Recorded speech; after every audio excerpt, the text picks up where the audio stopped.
पिछले करीब 18 घंटों से देश में सिर्फ एक ही चर्चा है, अतीक अहमद और उसके भाई अशरफ के सनसनीखेज दोहरे हत्याकांड की। प्रयागराज के मेडिकल कॉलेज अस्पताल से 40 सेकेंड की जो तस्वीरें सामने आई हैं, उससे हर कोई सन्न है और सवाल भी अनंत है।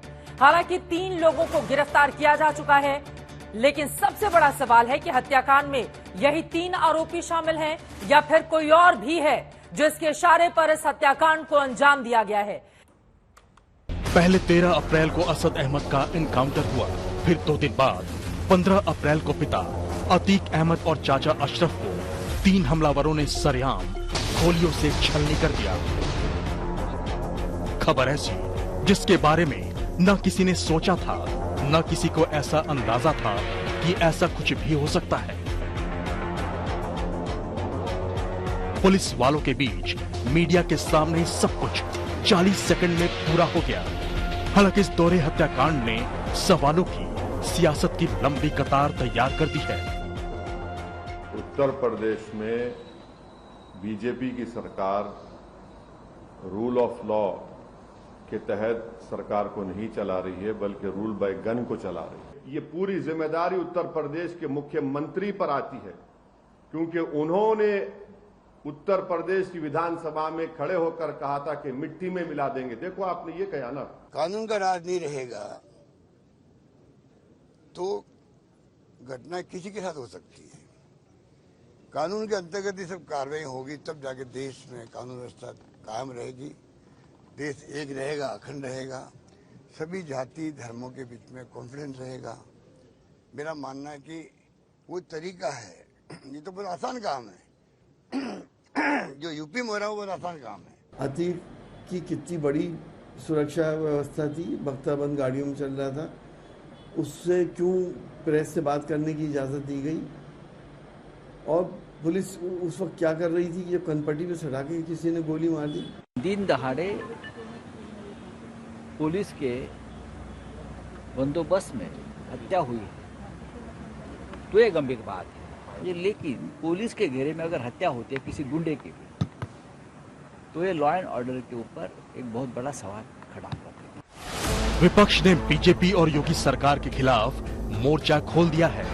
हालांकि इस बेहद सनसनीखेज डबल मर्डर को लेकर तमाम तरह की बातें हो रही हैं। खासकर बीजेपी की ओर से खुलकर कहा जा रहा है कि जिसकी जैसी करनी वैसी भरनी। पाप और पुण्य का फैसला इसी धरती पर इसी जन्म में होता है। जो पुलिस के लोग वहां मौजूद थे, उन्होंने 3 हमलावरों को मौके से गिरफ्तार किया। इससे बेहतर मुझे लगता है कि ड्यूटी नहीं दे सकते थे वो, जिस तरह के हालात वहां पर थे। और क्योंकि एक अचानक हुआ हमला था, सडन अटैक था, तो सडन अटैक में इस तरह की वारदात कई बार हो जाती है, लेकिन पुलिस पर सवाल उठाना मुझे लगता है मुनासिब नहीं होगा। क्या अतीक अहमद कोई राज विपक्ष का खोलने वाला था, समाजवादी पार्टी का? अब जांच के दायरे में है कि उसके मौत क्यों और कैसे हुआ है। उसके 2 पक्ष हैं, एक पक्ष जो आप उठा रहे हैं, दूसरा पक्ष जांच के बाद पता चलेगा। अतीक और अशरफ के मर्डर की न्यायिक जांच के आदेश दे दिए गए हैं, लेकिन उनके नतीजों के पहले ये जानना भी जरूरी है कि महज 40 सेकंड में जिस अतीक और उसके भाई का काम तमाम हो गया है, उनके काले कारनामे क्या थे। अतीक अहमद पर हत्या की कोशिश, किडनैपिंग, रंगदारी जैसे आपराधिक मामले दर्ज थे।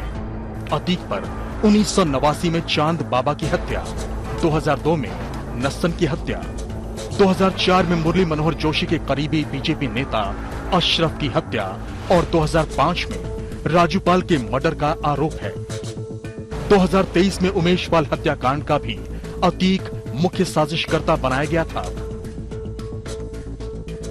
अशरफ का पहला आपराधिक मामला साल 1992 में प्रयागराज के मुट्ठीगंज में अपहरण का दर्ज हुआ था। 1996 में प्रयागराज सिविल लाइंस में साहू व्यापारी की हत्या का आरोप अशरफ पर था। इसके अलावा अशरफ का नाम 25 जनवरी 2005 को राजूपाल की हत्या में भी साजिशकर्ता के तौर पर शामिल था। बेशक अतीक और अशरफ अपराध की दुनिया में दहशत का दूसरा नाम बन चुके थे, लेकिन सजा के लिए देश में एक कानूनी प्रक्रिया है। अब इनकी हत्या की जांच के आदेश दिए जा चुके हैं, लेकिन उससे पहले सवालों का समंदर भी उफान मार रहा है। समर्थ श्रीवास्तव, कुमार अभिषेक, अरविंद ओझा के साथ अभिषेक मिश्रा, प्रयागराज, आज तक। इस वक्त एक बड़ी खबर आ रही है, उसके बाद में लौट रही हूं शलभ जी आपके पास। प्रयागराज जिला अदालत में तीनों आरोपियों की पेशी हो गई है। थोड़ी देर में तीनों आरोपियों की कोर्ट में पेशी होगी। ये बड़ी जानकारी निकलकर सामने आ रही है। तीनों ही आरोपी, जिनकी उम्र तकरीबन 25 से 30 साल के बीच बताई जा रही है, इनको पेशी के लिए लेकर जाया जाएगा। अलग अलग हिस्सों के उत्तर प्रदेश के हैं, लेकिन गैंग से ताल्लुक रखते हैं, इस तरह की जानकारी निकलकर सामने आ रही है। उनके चेहरे भी टीवी स्क्रीन पर आप देख रहे हैं। आप जरा सोचिए, यही वो अपराधी हैं जिन्होंने आराम से हत्याकांड को अंजाम दिया और खुद ही सरेंडर कर देते हैं। पुलिस वालों की बड़ी वहां पर टीम रहती है, मौजूद रहती है, लेकिन कोई भी पुलिसकर्मी, कम से कम जिस तरह के वीडियो सामने आए हैं उसमें वो एक्शन में दिखाई नहीं देता है। इसीलिए पुलिसकर्मियों के रवैये पर सवाल यहां पर खड़े हो रहे हैं, सवाल पूछे भी जाएंगे। लेकिन थोड़ी देर में तीनों आरोपियों की कोर्ट में पेशी होगी। उसके बाद पुलिस कस्टडी मांगेगी, पूछताछ की जाएगी, आखिर किस गैंग से इनका ताल्लुक है और बड़ा माफिया बनने की इनकी जो फिराक थी, सारी माफियागिरी अब जीवन भर इनकी जेल में निकल जाएगी। जरा सोचिए, इन चेहरों के पीछे आखिर कौन सा गैंगस्टर है जिसने इस हत्याकांड को अंजाम दिलाया, या फिर कौन है वो? बार बार ये सवाल पूछे जा रहे हैं। कुछ देर में प्रयागराज जिला अदालत में तीनों आरोपियों को पेशी के लिए लेकर जाया जाएगा। बड़ी जानकारी। शलभ जी अपनी बात को पूरी करें, उसके बाद बाकी मेहमानों के पास। सतीश जी, उसके बाद मैं लौट रही हूँ आपके पास। शलभ जी।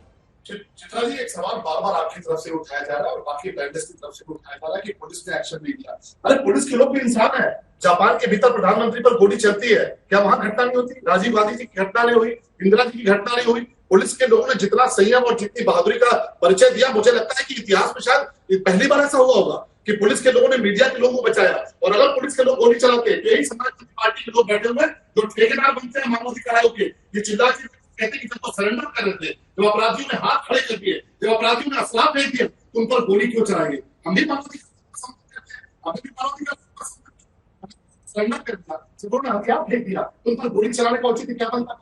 मौके पर वारदात, मौके से गिरफ्तार सारी से पूछताछ हो रही है। पुलिस के लोगों ने लगातार अतीक और अशरफ को बचाने की पूरी कोशिश की, मीडिया के लोगों को बचाने की कोशिश की। इसके बाद मैं सिर्फ आपसे एक निवेदन करूंगा कि पुलिस का मनोबल मत गिराइए, पुलिस का मनोबल मत गिराइए, क्योंकि यही पुलिस के लोग हैं। बहुत ही पहले शानदार एनकाउंटर किया, लगातार पुलिस के लोग कार्रवाई कर रहे हैं, माफियाओं से लड़ रहे हैं, अपराधियों से लड़ रहे हैं। ये त्रिपाठी जी, चित्रा जी, राजनीतिक तो पुलिस की गाड़ी नहीं है, और आप कम से कम पुलिस की भूमिका समझिए। मैं पुलिस की भूमिका समझ रही हूँ। स्पेशल ट्रेनिंग भी दी जाती है पुलिस वालों को, इसीलिए ताकि हालात जब ऐसे बने तो फिर उस समय उस स्थिति से निपटा जाए। और सवाल ये भी पूछे जा रहे हैं कि पुलिस एनकाउंटर में तो माहिर हो गई है, लेकिन इस तरह की परिस्थिति से निकाल पाने में वो कामयाबी क्यों नहीं हासिल कर पा रही है? लेकिन आपने जो सवाल, आदिल खान कुछ बोलना चाह रहे हैं, सतीश प्रकाश जी, उसके बाद में फौरन आ रही हूँ फिर स्टूडियो में। आदिल खान साहब बोलिए। चित्रा जी पूछिए कि डीएसपी जियाउल हक और सुभाष साहब इंस्पेक्टर। इस वक्त एक और बड़ी खबर, अतीक अशरफ की हत्या के आरोपी पर बड़ा खुलासा। बड़ा माफिया बनने के लिए अतीक अशरफ की हत्या हुई। एफआईआर में इन बातों का जिक्र किया गया है। तुर्की की बनी जिगाना पिस्टल से अतीक की हत्या की गई है और इसकी कीमत 5 से 6 लाख रुपए है। आरोपी शनि को सुंदर भाटी गैंग से ये पिस्टल मिली थी। सूत्र ये जानकारी दे रहे हैं, हमीरपुर जेल में सुंदर भाटी से मिला था शनि सिंह। जब वो जेल के भीतर बंद था, उसके लिए कई काम भी करता था। अब सवाल यह है, सुंदर भाटी से अतीक अहमद का आखिर क्या कनेक्शन है, या फिर कोई और है जिसने इस हत्याकांड को अंजाम दिलाया है? कौन है वो चेहरा? बड़ा सवाल ये भी है, और बड़ा सवाल पुलिस के रवैये को लेकर भी है, जिस तरह की तस्वीरें या फिर वीडियो निकलकर सामने आए हैं। अपनी बात को आगे बढ़िए आदिल जी, उसके बाद मैं आ रही हूँ अमित जमई जी, बाकी मेहमानों के पास। पुलिस, आप देखे होंगे जब बॉडी डेड बॉडी हो गई तो हॉस्पिटल पे जा रहा था, तब भी चेन लगा हुआ था। क्या यही ह्यूमन राइट है? यही पुलिस को ट्रेनिंग दी गई है? और सुभाष इंस्पेक्टर साहब को मारा गया, डीएसपी जियाउल हक को मारा गया। क्या बाबा बुलडोजर चलाएंगे उन पर भी? इनके घरों पर बुलडोजर चलाएंगे?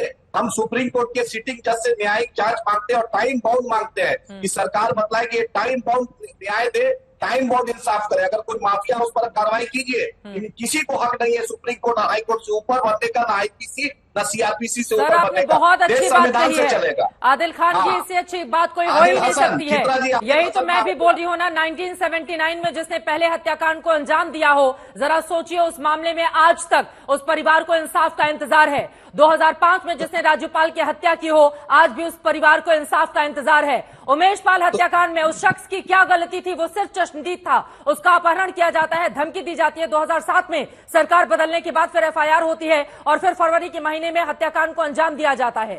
तो इस तरह की डर और दहशत का आलम जिन लोगों की ओर से पैदा करके रखा गया था, उनके खिलाफ पहले ही कड़ी कार्रवाई क्यों नहीं हुई? न्याय में देरी होना न्याय नहीं मिलने के समान है।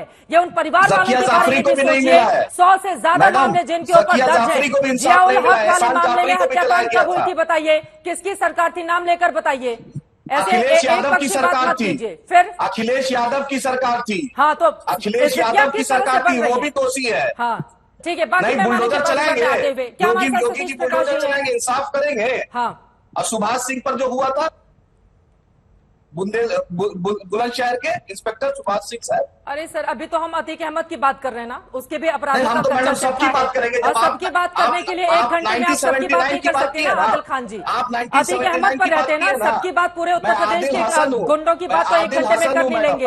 ठीक है, अभी उसी पर रहते हैं। 100 से ज्यादा मामले जिसके ऊपर दर्ज थे और उसको बचाने की कोशिश किसकी ओर से की गई? योगी जी पर भी एक दर्ज थे, अपराधी मैडम, के केशव साथ प्रसाद मौर्य सहानुभूति पे नहीं भी रखी जा सकती। लेकिन नहीं, रंजन केशव द्विवेदी प्रसाद जी, मौर्य आप फॉर्मर पे भी है, डीजीपी ब्रिजभूषण जी पे हैं, है, लेकिन पुलिस रंजन सिंह वालों पर भी के है। रवैये को लेकर बार बार विपक्षी दल सवाल पूछ रहे हैं तेनी और के वीडियो बेटे भी इस पर बात भी की है, तस्दीक करती हुई के बेटे पर भी कि है, उनके ओर से एक्शन नहीं किया गया। रंजन जी, चित्रा जी, ये सबका सवाल पूछना लाजमी है। पुलिस का दायित्व नहीं सिर्फ यहाँ पे, लेकिन समाज के हर व्यक्ति की रक्षा करना हमारा दायित्व है। और किसी को भी क्षति पहुंचती है तो नेचुरली हमारा अरेंजमेंट कहीं कमी है। ऐसा नहीं है कि सिर्फ यही की बात है, तो क्योंकि हर व्यक्ति की जीवन महत्वपूर्ण है, उसका वैल्यूबल उसकी वैल्यू है। यहां हम थोड़ा सा ये बताना चाहेंगे आपको, देखिए दुनिया भर में कोई भी ऐसा देश नहीं है जहां पर कि किसी वीवीआईपी की हत्या न हुई हो। तो कोई सिक्योरिटी कमी की बात नहीं है, ताला उतना ही मजबूत है जब तक उसकी चाबी ना मिल जाए। और पुलिस अरेंजमेंट करती है, पूरा अरेंजमेंट करती है। और अभियोग पहली बार ऐसा दृष्टांत आया है कि मीडिया कर्मी बन करके अभियुक्त आ गए और उन्होंने गोली चलाई वहां पे। और देखिए सर ये तो कोई बात नहीं होती है रंजन। नहीं, एक सर आप बहुत सीनियर ऑफिसर हैं, मैं यहाँ पर जल्दी से क्लैरिफाई करना चाहूंगी। बहुत जगहों पर देखा है पुलिस वाले बनकर पहुंच जाते हैं अपराध को अंजाम देने के लिए। यहाँ पर मीडिया कर्मियों को कई जगहों पर पास जाने से रोक दिया जाता है, उनको कवरेज नहीं करने दी जाती है। कई जगहों पर ऐसी स्थिति बनती है, तो मीडिया कर्मी बनकर गए इस वजह से ऐसा, ये कोई तर्क नहीं हो सकता है। रंजन द्विवेदी जी, पुलिस वालों की देखिए, वो शख्स सुप्रीम कोर्ट जाता है अतीक अहमद, ये कहते हुए कि अगर मैं उत्तर प्रदेश जाऊंगा तो मेरी हत्या हो सकती है। फाइनली क्या हुआ? उसके बाद तो सच साबित हुई ना। आप बिल्कुल सही कह रही हैं। ऐसा नहीं कि मैं मीडिया पे कोई आक्षेप कर रहा हूं, मैं सिर्फ कह रहा हूं एक नए तरीके से, एक नए मोडस ऑपरेंडी से उन्होंने क्राइम किया। और निश्चित तौर पर जिसके खिलाफ 100 मुकदमे हैं उसके 500 प्रतिद्वंदी हो गए, उनसे रंजिश होगी, तो पुलिस को पुख्ता से पुख्ता इंतजाम करना चाहिए था। और देखिए ये हत्या जो हुई है इनकी, इसके कई पहलू हो सकते हैं। या तो जैसे इन्होंने बताया जो पकड़े गए हैं कि वो चाहते थे कि वो बहुत बड़े डॉन दिखाई पड़े खुद, इसलिए कि इन्होंने, या ये सकता है कि लेकिन अब तो गैंग से भी संबंध निकलकर सामने आ रहा है। हाँ सुनिए, तो ये भी हो सकता है कि जिसकी रंजिश रही हो, उन्होंने इनको इंगेज किया हो कि तुम जाके इनको मार दो, हमारा बदला पूरा हो जाए। बिल्कुल, ये भी हो सकता है कि क्योंकि अब की बार देखिए 5 दिन का पुलिस रिमांड मिला है। पुलिस रिमांड में अतीक क्या कहता है क्या नहीं कहता है, तमाम सारे राज खुल सकते हैं, उसके लिए भी घटना करा सकता है कोई। और एक तीसरा पहलू और है, अतीक की अथाह संपत्ति थी, उस सबको पता था कि अगर एक बार इसको निपटा देंगे हम तो ये संपत्ति जो है हमारी हो जाएगी। तो इसका ये भी पहलू हो सकता है। अब न्यायिक जांच बैठी है, इसलिए जो है तमाम कयास लगाना जो है बड़ा अनुचित हो जाएगा। लेकिन सरकार ने तुरंत जांच बैठा दी। और देखिए बड़ी इंपॉर्टेंट बात यह है कि रात में ही 14 पुलिस कर्मियों को सस्पेंड कर दिया गया जो वहां मौजूद थे। एक स्टूडियो में बैठ के हम जो है, या हम अपने दफ्तर में बैठ के बात करें कि साहब पुलिस कर्मियों को ऐसा करना चाहिए था, वैसा करना चाहिए था। जब अकस्मात गोली चलती है तो पहला ये रिएक्शन ये होता है कि आदमी भागता है वहां से, अपनी जान बचाता है। और उसका जो वीडियो आ रहा है उससे ही बताएं आप। सर स्टूडियो में हम लोग बैठे हुए हैं ना, लेकिन हमारे सहयोगियों की एक बहुत बड़ी टीम ग्राउंड जीरो पर है। विशाल मिश्रा जी, मैं आऊंगी आपके पास। सर आ रही हूँ आपके पास। समर श्रीवास्तव, जल्दी से अपनी बात पूरी करें जी। जो आप वीडियो दिखा रही है ना, उसमें भी एक महत्वपूर्ण एंगल ये है कि ये एक पुलिसकर्मी जाता है कि दोनों को पकड़ता है। तो जब ये पुलिसकर्मी भागे वहां से और लौट के आए तो एक ने 2 को पकड़ा, एक ने 1 को पकड़ा। क्या जरूरत थी भाई, 3 आते 1 को पकड़ लेते, ऐसे की बात होती। तो समस्या ये है कि यहाँ पे देखना इतना है कि क्या कमी थी अरेंजमेंट में, आगे ना हो। यह महत्वपूर्ण बात है कि पुलिस की इसमें कोई मंशा ऐसी नहीं है, गलत मंशा है हो या इंटेंशन हो कि इस तरह से काम हो जाए या उसका कोई उसमें इन्वॉल्वमेंट हो। ठीक है डॉक्टर विशाल मिश्रा, मैं आपके पास आऊंगी, लेकिन समर्थ श्रीवास्तव हमारे सहयोगी जुड़ चुके हैं और जिस वक्त ये शूट आउट हुआ समर्थ वहीं पर मौजूद थे। उन्होंने जैसे ही अतीक से सवाल पूछा उसकी ओर से जवाब दिया जा रहा था, इतने में गुड्डू मुस्लिम का जिक्र करता है अशरफ, तब तक ताबड़तोड़ फायरिंग शुरू हो जाती है। हमारे साथ बने हुए हैं हमारे संवाददाता समर्थ, अभी की स्थिति वहां पर क्या बनी हुई है? पुलिस वालों के लिए दोहरी चुनौती है और कहा जा रहा है थोड़ी देर में कसारी मसारी शमशान वहां पर दफनाने के लिए डेड बॉडी लेकर जाई जाएगी, क्या जानकारी मिल रही है? बिल्कुल चित्रा, यहाँ से कुछ देर में बॉडी ले जाई जाएगी कसारी मसारी, जहां पर अंतिम संस्कार होगा, जहां पर जनाजा होगा। पर यहाँ इस वक्त पोस्टमार्टम चल रहा है अतीक अहमद की बॉडी का और अशरफ जो कि अतीक अहमद का भाई है उसका। एक तस्वीर कैमरा में नीरज दिखाएंगे आपको पीछे से, जहां पर आप देखेंगे कि एम्बुलेंस की गाड़ियां खड़ी हैं क्योंकि इस वक्त पोस्टमार्टम चल रहा है। हालांकि थोड़ा समय अभी पोस्टमार्टम पूरा होने में लग सकता है क्योंकि काफी सारी चीजें हैं वो अभी होनी है। पहले इससे एक्सरे के लिए भी दोनों के शव गए थे और एक्सरे होने के बाद करीब 1 घंटा पहले यहां पर पोस्टमार्टम के लिए बॉडी आई है और उसके बाद माना जा रहा है यहां से सीधे कसारी मसारी जाएगी और जहां पर असद की कब्र है उसी के पास अशरफ और अतीक की कब्र को खोदा गया है जहां पर उनको दफन किया जाएगा। आपने बात पुलिस की करी और गोलियों की करी, जिस तरह से शूट आउट हुआ है वो कई सवालों के घेरे में है। जिस तरह से जो शूटर्स आते हैं और बेधड़क अंदाज से गोलियां चलाते हैं, आज तक वहां पर ग्राउंड पर रहता है जिस वक्त ये चीजें होती हैं। हम जब सवाल अतीक से करते हैं तो पहले सवाल का जवाब अतीक देता है और उसके बाद अशरफ देता है, पर उसके अलावा अशरफ जैसे ही एक गुड्डू मुस्लिम का जिक्र करता है पीछे से गोली चलती है जो अतीक के सिर के इस तरफ लगती है। शायद पहली गोली लगती है तो हम वहां पर मौजूद रहते हैं, हमको ऐसा लगता है कोई पटाखा छूटा है क्योंकि कई लोग चिल्लाते हैं पटाखा छूटा। फिर उसके बाद जब कई सारी गोलियां चलती हैं तो ऐसा लगता तो लोग चिल्लाते हैं गोली चली है, तो सब इधर उधर तितर बितर हो जाते हैं। हमारे कैमरामैन नीरज वहां से तस्वीरें दिखा रहे होते हैं और मैं भी कुछ दूर जाकर वापस पहुंचता हूं, धुआं मेरी आंखों के सामने होता है और सामने देखता हूं कि सरेंडर वहां पर, यानी कि 40 सेकंड गन फायर करने के बाद, लगभग 17-18 बार फायर करने के बाद जो आरोपी हैं वो सरेंडर चिल्लाते हैं।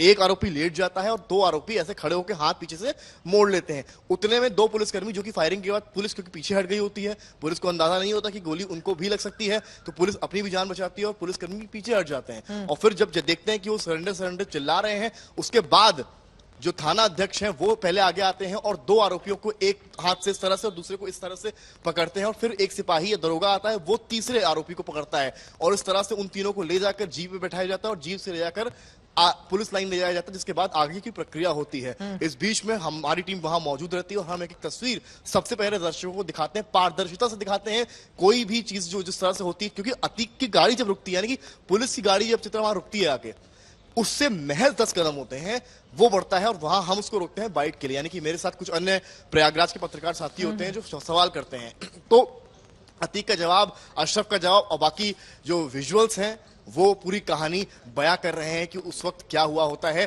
तो सवाल जरूर उठेंगे और इसको लेकर सीएम योगी ने जिस तरह से 3 सदस्यीय जुडिशियल कमेटी बना दी है जो पूरी इंक्वायरी करेगी कि आखिर ये घटना किस तरह से हुई है। कल देर रात तक सीएम ऑफिस में इसको लेकर बैठक भी चली है और पुलिस को भी गश्त करने के आदेश दिए गए हैं। 144 वैसे ही लागू हो गई है पूरे उत्तर प्रदेश में और जितने भी सेंसिटिव एरियाज हैं वहां पर पुलिस की गश्त, चाहे प्रयागराज हो, कानपुर हो, लखनऊ, जहां जहां सेंसिटिव एरियाज हैं वहां पुलिस गश्त कर रही है और एक मैसेज साफ दिया जा रहा है, किसी भी भ्रामक खबरों पर विश्वास ना करें। जमेजरी आपके पास आते हुए, उधर बीजेपी वाले तो उल्टा समाजवादी पार्टी को ही कटघरे में खड़ा कर रहे हैं। अब शूटर्स के पीछे आखिर कौन से लोग हैं इसकी जांच जारी है, लेकिन बहुत सारे राज कहीं अतीक अहमद के दिल के भीतर दफन थे, पूछताछ में वो उनका जिक्र कर सकता था, इस वजह से तो उनकी हत्या नहीं की गई, ये आरोप लगाए जा रहे हैं, पूछे जा रहे हैं सवाल। अमित जी। चित्रा त्रिपाठी जी, अतीक अहमद और उनके भाई का जो पूरा कॉन्वॉय है उसके पीछे हमारा होल एसटीएफ, हमारा यूपी पुलिस और पूरा हमारा जो इंटेलिजेंस का एक महकमा है वो उनके साथ मूव कर रहा है। इस बात का भी खतरा था उत्तर प्रदेश की पुलिस की कहीं ऐसा ना हो कि अतीक के साथी ही उनको छुड़ाने का काम करें। तो सवाल यह है कि रात में मेडिकल कौन सी इमरजेंसी आपके पास आ गई थी कि अस्पताल में आपके पास मेडिकल नहीं था। दूसरी बात यह है कि नेशनल मीडिया जब प्रयागराज में वहां मौजूद हो तो हम देख रहे हैं कि जब वो हत्यारे ये पूरे कांड को अंजाम दे रहे हैं तो पुलिस उसमें सहयोगी बनी हुई है। पुलिस ने कोई कार्रवाई नहीं करी। और वो जो बंदूकें हैं चित्रा जी, जरा उस बंदूके की आप डिटेल निकालिए। वो टर्की का बंदूक है। बिल्कुल। सिद्धू मूसेवाला के मर्डर में वो बंदूक इस्तेमाल हुआ है। तो इसके पीछे के कौन से लोग हैं? ये तो 5 करोड़ वाला खेल हमारे भाई साहब तो जानते ही हैं, भारतीय जनता पार्टी के शलमनी भाई, कि 5 करोड़ का अतीक ने जो चंदा दिया था, जो प्रयागराज के मंत्री थे, वो चंदा का कनेक्शन पता चले। तो ये जो पूरा हत्याकांड है, चाहे उमेश पाल का हत्याकांड, 30 सेकंड आप अपनी बात पूरी कर लें। उमेश पाल का जो हत्याकांड, जिस तरह से हमारे दामन पे दाग लगा था, मुख्यमंत्री जी के चेहरे पे दाग लगा था, ये जो मर्डर हुआ है अतीक का, उनके भाई का, ये करारा थप्पड़ है योगी आदित्यनाथ जी के चेहरे पर, जो इन क्रिमिनल्स ने कल हत्या को अंजाम देकर दिया है। और हम ये कहना चाहते हैं समाजवादी पार्टी की तरफ से, ये पूरा हत्याकांड का जो स्क्रिप्ट है, ये मुख्यमंत्री कार्यालय से लिखा गया। इसके अंदर सभी जो अधिकारी हैं इस हत्या को अंजाम देने में शामिल है। आज नहीं कल FIR होगी, सुप्रीम कोर्ट सुमोटो लेगा, आप देखिएगा ये बात सामने आएगी। ये जो नजीर है कस्टोडियल डेथ की, पूरे भारत में योगी आदित्यनाथ जी का प्रशासन बदनाम है। कस्टोडियल डेथ में ऐसा हो सकता है कि अभिरक्षा में किसी की हत्या हो जाए तो जेल खत्म कर दीजिए, जज खत्म कर दीजिए, क्या जरूरत है? सीधे माफियाओं को पकड़िए, गोली मारिए। आप गोली मारने में शर्म आए, आप हायर कर लीजिए दिल्ली से। तो ये जो दिल्ली मॉडल उत्तर प्रदेश में चल रहा है हत्याकांड का, ये भारत की, उत्तर प्रदेश की जो न्याय व्यवस्था है उस पर बहुत बड़ा सवाल है। और योगी आदित्यनाथ जी के चेहरे पर एक करारा थप्पड़ है जो इन शलभ त्रिपाठी जी जवाब दीजिए, उसके बाद बाकी मेहमानों के पास जाऊंगी। शलभ जी। अमित चौहान जी, मुख्यमंत्री जी के जिन शब्दों का प्रयोग कर रहे हैं ना, उनकी तरफ आंख भी उठाएंगे तो इतने थप्पड़ आपके चेहरे पर, आपकी पार्टी के चेहरे पर पड़ेंगे कि आप पलट के दोबारा बोल नहीं पाएंगे। अपनी गरिमा में रह के बात किया कीजिए। और क्यों भूल जाते हैं अपने बारे में कि जिन लोगों ने, समाजवादी पार्टी के लोगों ने, बात सुनिए, मेरी बात सुनिए, अतीक अहमद को आपने शेल्टर दिया, अतीक अहमद जैसे आदमी को आपने अपराधी बनाया, आपने अतीक अहमद मुख्तार अंसारी के हाथ में बेच दिया। आप बैठ के कानून का पाठ पढ़ा रहे हैं, आप अपराधियों को पालते रहे, उनको टिकट देते रहे, उनको MP बनाते रहे, उनको आप राज्यसभा भेजते रहे, उनको विधानसभा भेजते रहे। आपकी हैसियत है मुख्यमंत्री पे सवाल उठाने की। आप पूछ सकते हैं पूरा चरित्र अपराधियों से भरा हुआ, तो समाजवादी पार्टी के लोग अपराधियों को पालते पोसते रहे, जो आप अपराधियों को उठा के MP MLA बनाते रहे। कराइए, मेरी माफियाओं से चंदा लेते हो, इनको शांत कराइए, पहले इनको आप शांत कराइए। भ्रष्टाचारी को, अपराधियों के सरपरस्त बनते हो। 5 करोड़ का शलभ त्रिपाठी चंदाखोर, चुप रहो। एक सेकेंड, थोड़ा सा अपनी शब्दों की मर्यादा को यहाँ पर बनाकर रखेंगे। ये सड़क छाप डिबेट नहीं हो रही है देश के सबसे बड़े चैनल पर। एक सेकेंड सुनिए, इन दोनों लोगों की आवाज डाउन किया जाए। आप देश के सबसे बड़े चैनल पर हैं, हिंदुस्तान के अलावा विदेशों में भी इसको देखा जाता है। मैं चाहूंगी उसी मर्यादा के साथ आप यहाँ पर डिबेट कीजिए। ये बाहर सड़क पर डिबेट इस वक्त नहीं हो रही है। प्लीज अपनी अपनी भाषा की मर्यादा बनाकर रखेंगे। आदिल खान जी, सीधे आपके पास आते हुए, ये हिंदू मुसलमान का रंग देने में क्यों लग जाती है AIMIM? इसके अलावा कुछ और नजर नहीं आता है क्या? हर बात पे हिंदू मुसलमान। मसलमान सच बोलते हैं तो बहुत मिर्ची बहुत लोग को लगती है, भाजपा ही को सबसे ज्यादा लगती है। इसका आपको भी दिख रहा होगा। आप ही बतलाइए, मिस्टर जो सुनील सिंह पर 18 केस है, 12 साल से एब्सकॉन्डर थे, वो कहा थे। लवकुश तिवारी जो है वो बजरंग दल का मेंबर है, सुरक्षा के अध्यक्ष है। उनके पिताजी ने कहा कि कोई रास्ता नहीं है। और इतना बंदूक जो महंगी महंगी कहां से आई है, ये बतलाएं शलभ त्रिपाठी। इनको कौन फाइनेंस किया है, कौन स्पॉन्सर किया है? वो 5 करोड़ रुपया वाले में से, चंदा में से था क्या पैसा? और चंदा लेना तो भाजपा की पुरानी प्रवृत्ति रही है, धमका के, डरा के। समर्थ श्रीवास्तव हमारे सहयोगी जुड़ चुके हैं और जिस वक्त ये शूट आउट हुआ, समर्थ वहीं पर मौजूद थे। उन्होंने जैसे ही अतीक से सवाल पूछा, उसकी ओर से जवाब दिया जा रहा था, इतने में गुड्डू मुस्लिम का जिक्र करता है अशरफ, तब तक ताबड़तोड़ फायरिंग शुरू हो जाती है। हमारे साथ बने हुए हैं हमारे संवाददाता समर्थ, अभी की स्थिति वहां पर क्या बनी हुई है? पुलिस वालों के लिए दोहरी चुनौती है और कहा जा रहा है थोड़ी देर में कसारी मसारी शमशान वहां पर दफनाने के लिए डेड बॉडी लेकर जाई जाएगी। क्या जानकारी मिल रही है? बिल्कुल चित्रा, यहाँ से कुछ देर में बॉडी ले जाई जाएगी कसारी मसारी, जहां पर अंतिम संस्कार होगा, जहां पर जनाजा होगा।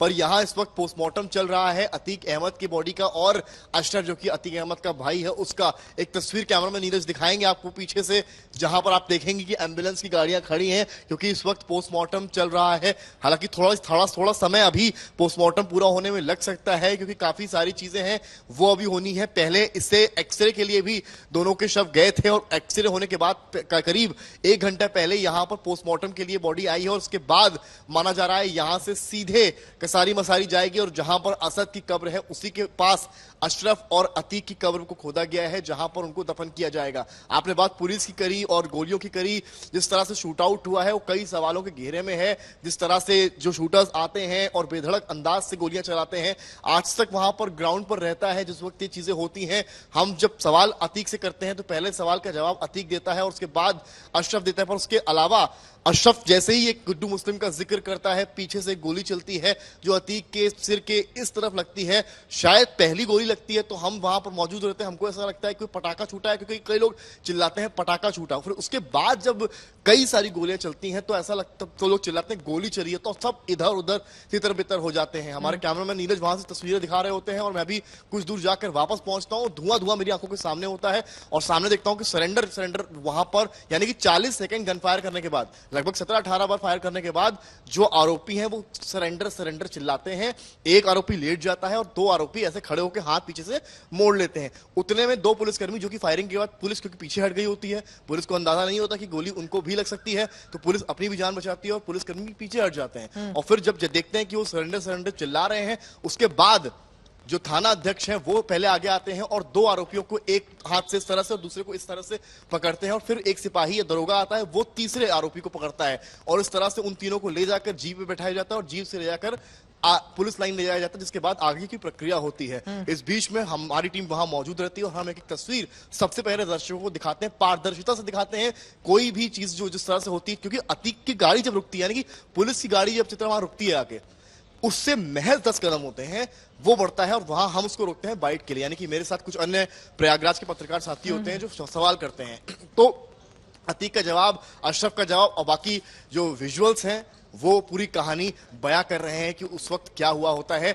तो सवाल जरूर उठेंगे और इसको लेकर सीएम योगी ने जिस तरह से 3 सदस्यीय जुडिशियल कमेटी बना दी है जो पूरी इंक्वायरी करेगी कि आखिर ये घटना किस तरह से हुई है। कल देर रात तक सीएम ऑफिस में इसको लेकर बैठक भी चली है और पुलिस को भी गश्त करने के आदेश दिए गए हैं। 144 वैसे ही लागू हो गई है पूरे उत्तर प्रदेश में और जितने भी सेंसिटिव एरियाज हैं वहां पर पुलिस की गश्त, चाहे प्रयागराज हो, कानपुर हो, लखनऊ, जहां जहां सेंसिटिव एरियाज हैं वहां पुलिस गश्त कर रही है और एक मैसेज साफ दिया जा रहा है, किसी भी भ्रामक खबरों पर विश्वास ना करें। तक जिसका आतंक का राज चला करता था, इसी प्रयागराज में आज उसी अतीक को सुपुर्द खाक यहां पर किया जा रहा है। तस्वीरें आपने देख ली है। डॉक्टर विशाल मिश्रा जी, सीधे आपके पास आते हुए, 2 अपराधियों को मारकर उत्तर प्रदेश में 3 नए अपराधी पैदा हो गए। चित्रा जी, इस प्रश्न का उत्तर वहां जाता है जब अपराधी को माननीय बनाया जाता है। समाजवादी पार्टी से के जो है प्रवक्ता अभी जो है बोल रहे थे कि ये हुआ वो हुआ। मैं इनसे पूछना चाहता हूं कि मान्यवर, सांसद किसने बनाया, विधायक किसने बनाया, किसकी पार्टी की टिकट पर चुनाव लड़े, और आज यहां पर बैठकर सरकार के ऊपर दोष देना, पुलिस के ऊपर दोष देना। यह मालूम है कि 13 पुलिसकर्मी अब तक मारे जा चुके हैं और 1483 पुलिसकर्मी घायल हैं और 5096 अपराधी पकड़े गए हैं अब तक। इसके बारे में आपको जानकारी शायद नहीं। और दूसरी बात, जब आपकी सरकार थी आपने कौन सी कार्रवाई की थी? आपने अगर कार्रवाई कर ली होती 2005 में किसकी सरकार थी तो शायद परिस्थितियां कुछ और होती और परिणाम कुछ और होता। और चित्रा जी, जा ये मैसेज तो देखिए, एफआईआर में रिपोर्ट आ रही है कि वो अपराधी बनना चाहते थे, अपराध की जगत में टॉप क्लास के अपराधी बनना चाहते थे। तो ये तो क्या प्रेरणा मिल रही है नौनिहालों को कि वो एक अपराधी को देखकर अपराधी बनना चाह रहा है? नौनिहाल नहीं है, अपराधी सिर्फ अपराधी है। अरे तो नहीं, उसने हत्याकांड को अंजाम दिया है, वो नौनिहाल नहीं हो सकता है। वो किसी भी जाति धर्म से ताल्लुक रखता हो। मैं उस शूटर को नौनिहाल नहीं कह रहा, मैं ये कह रहा कि क्या प्रेरणा जा रही है। ऐसे अपराधियों को देखकर आपका सवाल सही है कि एक अपराधी 2 अपराधियों को मारकर 3 और अपराधी पैदा हुए, लेकिन आखिर अगर उस पर अंकुश लगाया जाता पहले से ही तो मैं वही तो बार बार बोल रहा हूं, परिस्थितियां कुछ और होती। आज उसको कम्युनल रंग दिया जा रहा है। AIMIM की तरफ से अभी प्रवक्ता बोल रहे थे, अरे अपराध का कोई जाति नहीं होती, अपराध का कोई धर्म नहीं होता, अपराधी अपराधी होता है। स्वीकार करना सीखिए अपराध को, अपराधी को, और अपराधी के किस्त को, उसको तुरंत क्रिमिनल रंग देना। अरे राजनीतिक रोटी सेकना ठीक है, तुष्टीकरण, लेकिन कम से कम इस देश के लिए, इस समाज के लिए, इस देश की युवा के लिए ऐसा मैसेज मत छोड़िए कि एक अपराधी को की संवेदना लेने के लिए दौड़ पड़िए बिना आगे पीछे देखे, दाएं बाएं किसके कंसिक्वेंसेस क्या होंगे। यहाँ पे धर्म का चश्मा लगाने की क्या हो सकता है? क्या उत्तर प्रदेश में यहाँ संगठित अपराध दम नहीं तोड़ा? क्या पिछले 6 साल में उत्तर प्रदेश में कोई दंगा हुआ है? 2017 के पहले कौन सा ऐसा वर्ष था जब दंगे नहीं होते थे? बताइए हमको। भूल गए आप, अपराधियों को छुड़ाने के लिए आप पैरवी करते थे, तब कोर्ट की फटकार लगती थी। ठीक है, जो है कचहरी में बम ब्लास्ट के आरोपी थे, ये सारी चीजें आप भूल जाते हैं। ठीक है, और बार बार पुलिस ने नहीं किया, पुलिस ने नहीं किया, बाकी मेहमानों की बात हो जाएंगी, और जो बाकी तेरा पुलिस दिखाई नहीं दे रहे मारे जा हैं चुके हैं। ठीक है, एक बार अमित जमई, उनके बारे में उसके बाद शरद जी मैं आपके पास आ रही हूँ। अमित जमई जी, इनकी बातें क्या गलत है? नहीं सर, सवाल सुन लीजिए एक सेकेंड। इनकी बातें क्या गलत है?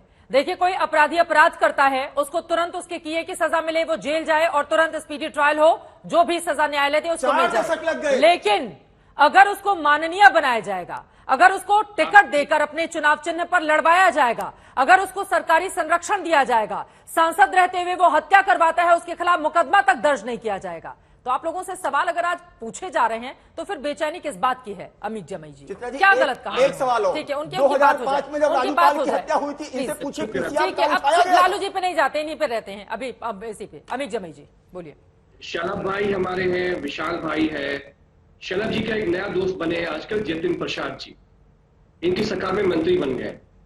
जब मंत्री बने थे तो पूरे उत्तर प्रदेश में आंदोलन चला रहे थे कि उत्तर प्रदेश में योगी आदित्यनाथ जी की सरकार ने इतने ब्राह्मणों का फेक इनकाउंटर किया। ये मैंने नहीं बोला था, आज वजीर है इनकी सरकार में। कानपुर देहात में एक ब्राह्मण मां और बेटी को जिंदा जला दिया गया। विशाल जी का मुंह जो ना सिल गया था। हमारी समस्या ये है कि जो भी क्रिमिनल है उसके लिए रंजन जी बैठे हुए हैं, अभियोजन तैयार करिए, डीजीपी साहब बैठे हैं, कानून का इतना टाइट इंतजाम करेंगे, चाहे योगी जी की सरकार हो या अखिलेश जी की सरकार, कि उनकी जिंदगी जेल में सड़ जाएगी। और जेल में जब यहां पे डाला गया अतीक अहमद को, कहा गया कि गुजरात की जेल दुनिया की सबसे जहन्नम जेल है, और यूपी पुलिस ने बोला कि गुजरात की जेल से ही उमेश पाल की हत्याकांड रची गई। तो सवाल यह कि गुजरात जेल का स्पॉन्सर कौन था? और ये जो फेक इनकाउंटर है, हमारी समस्या फेक इनकाउंटर से। आप सजा दीजिए। माननीय अखिलेश जी ने पूछा फ्लोर पे कि आदरणीय मुख्यमंत्री जी एक टॉप 10 माफियाओं की सूची जारी करिए। अभी तक हमें इंतजार है कि मुख्यमंत्री जी किस दिन जारी करेंगे। ये जो ब्रजेश सिंह बनारस वाले हैं, शलम मनी भाई की जो पुलिस है ना, 2 ट्रक पुलिस सुबह शाम उनके साथ चलती है। जौनपुर वालों के साथ भी यही चल रहा है।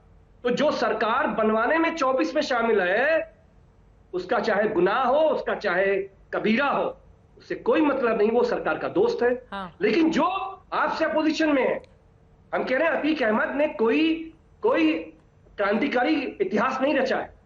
उनकी सजा होनी थी, उसको फांसी जाना था। क्रांतिकारी इतिहास क्या, वो हत्यारा था सर। क्रांतिकारी इतिहासकार छोड़ दीजिए, हत्यारा था। 100 से ज्यादा मामले दर्ज थे और उनमें से कई मामले समाजवादी पार्टी की जब सरकार थी तो माना गया कि सरकारी संरक्षण मिला है। सर यही तो बात है ना कि अपराधी को सजा दिलाने में। और मैं दर्शकों को यह भी बता दूं, 2001, 2003, 2004 में कई ऐसे मामले थे जब सरकार ने मुकदमे वापस ले लिया अतीक अहमद पर से। कई बार ऐसा हुआ जजों ने अपने आप को उसके केस से अलग कर लिया। 10-10 जज जरा सोचिए अपने आप को अलग कर लेते हैं कि भैया हम नहीं जाएंगे। फिर एक जज आते हैं, उसका मुकदमा सुनते हैं और फिर उसको दे देते हैं परमिशन, जो वो चाहता है चुनाव लड़ने के लिए उसको परमिशन मिल जाती है। ये तो स्थिति रही है प्रदेश की। अब अगर बदलाव देखने को मिल रहा है तो फिर उसको एक बार जल्दी से सतीश प्रकाश जी। सतीश जी, लेकिन बहन मायावती का आज बयान सामने आया, बड़ा बैलेंस हालांकि उन्होंने रखा है, लेकिन सवाल ये पूछा जाएगा इसी अतीक अहमद पर उन्होंने गुंडा एक्ट लगवाया, गैंगस्टर एक्ट लगाया, अब एक ही रात में कई मुकदमे दर्ज कर दिए, जिसके बाद हालांकि बाद में उसको हटाया भी गया। वो मायावती आज यहां पर पलटकर सवाल पूछ रही हैं। उनकी भी सरकार रही 2007 से 2012 तक, मजबूत वाली सरकार रही, क्यों नहीं उसके गुनाहों को अंजाम तक पहुंचाया गया? सतीश जी, उसके बाद सबके सवालों का शलभ जी आप जवाब दीजिएगा।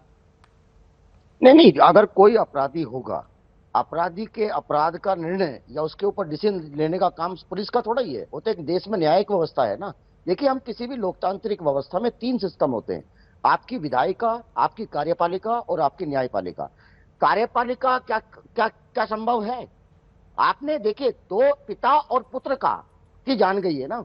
बेटे को इसलिए मारा गया कि वो न्यायिक व्यवस्था से जाकर के जुड़े, और पिता ने अपनी जान इसलिए गंवाई कि वो न्यायिक के दौर से गुजरा था। देखिए, मेरा मानना ये है कि किसी भी लोकतांत्रिक से गुजर रहा था सर, 79 में अरे पहला आप कत्ल सुनिए किया ना। हो, अभी 2023 चल रहा है, कौन सी न्यायिक प्रक्रिया?